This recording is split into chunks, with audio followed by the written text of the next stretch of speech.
Hi, everybody. I had a couple big epiphanies today, and I wanted to share with you. So, this morning I was thinking about some of the incredible women who are working toward being able to come on this retreat with me. And I was thinking about self-care. And when I use the word self-care, I don't just mean that you went and got a pedicure. I mean radical self-responsibility. That's what self-care is to me. It's radically taking responsibility for ourselves and for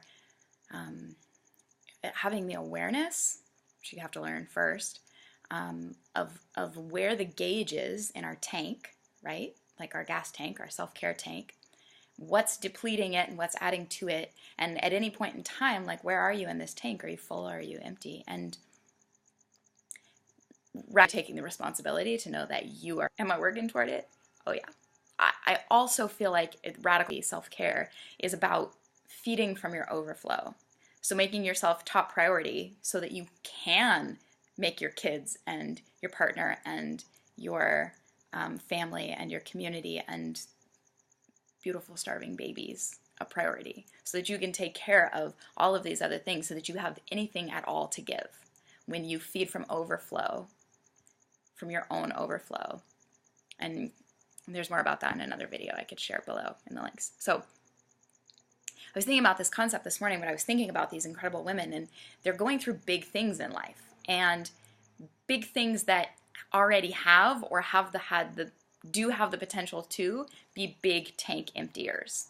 And you could call them hard things, or you could call them exciting change, or whatever you want to call them. It doesn't matter. The point is, it has the potential or the ability, or already has depleted tanks.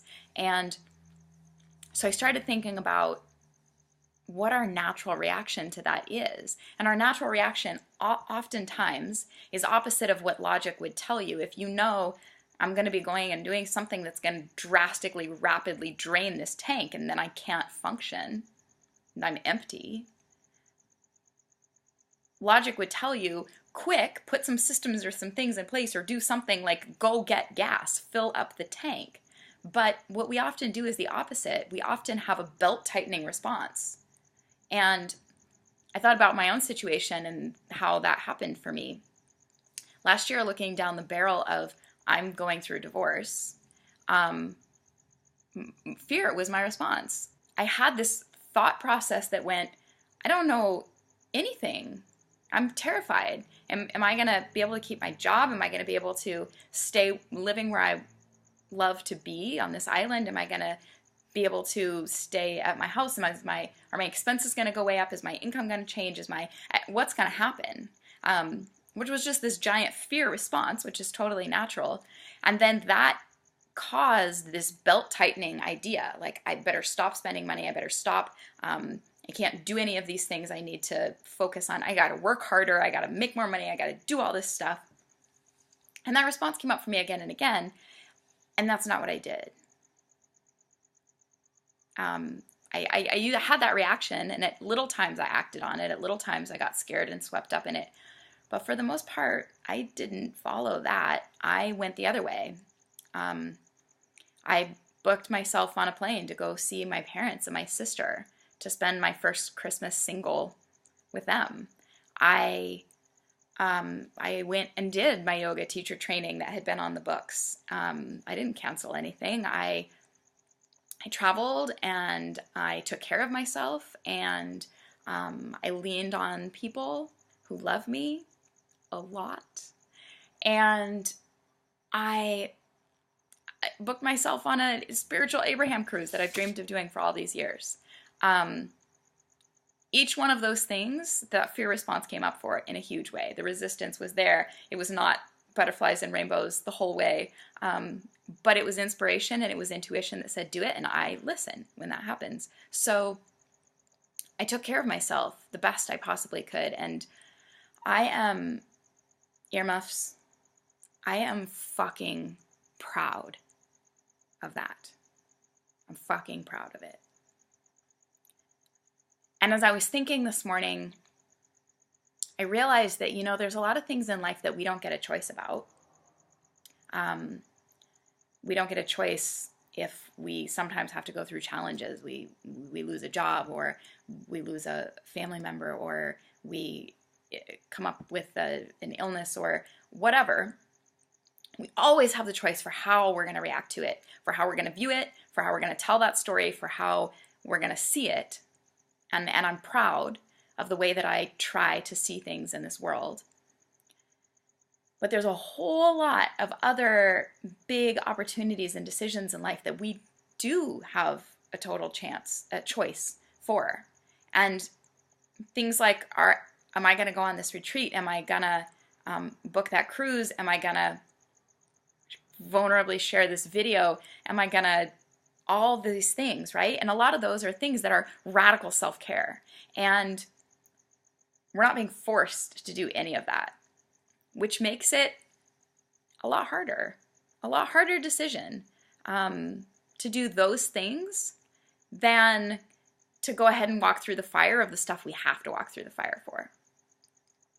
And that's why those are the things I'm really, really proud of, because they were hard and I didn't have to do it. And they're the things that changed my life.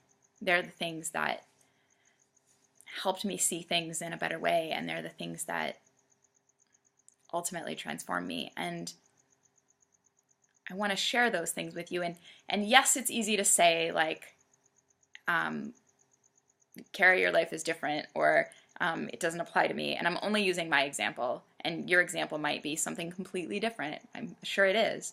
And yes, I'm good with money, and I have a beautiful relationship with it. And I cultivated that. I did that on purpose, and I still do that on purpose. And it takes focus.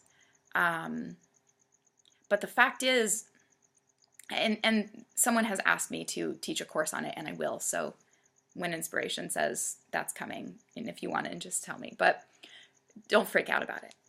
You have all of this inside of you. Each of those things that I did last year, and there were many, many, many, many, many of them, the ones that had financial impact, the ones that I thought were impossible for some reason. I can't take the time. I can't leave. I can't afford it. I can't, whatever. Those things worked themselves out. None of those came out of my savings account. I don't even know how that worked, because that was the plan. That was my plan. Okay, I'm going to have to use my savings account to do this. And it didn't wind up being that way. Things shifted around. I mean, I am good with numbers, like really good with numbers. And I'm not going to go back and analyze how the universe did that, because it just, all the dominoes, every single time, every single one of them, you know, I get that feeling of contraction, like I got to tighten the belt, and then everything just came together. And it's the same with all the other stuff, right? None of those big fears came to pass. None of them. And I could have lived from that. I could have lived from those fears, and I could have pushed myself harder when I was in the most pain, which is a terrible idea, to try and hustle or make more money. I could have kept myself from doing all those things that I needed to do to heal, to take care of me, to love myself. And I didn't do that either. And none of those fears came to pass anyway. And I would have let that stop me. So there you have it. Self-care. Radical self-responsibility. Means a lot more than that too, but those are the things that were inspiring me today, and I wanted to share with you. If you have the inspiration to come on this retreat with me, I'm holding you in that, and I believe in you.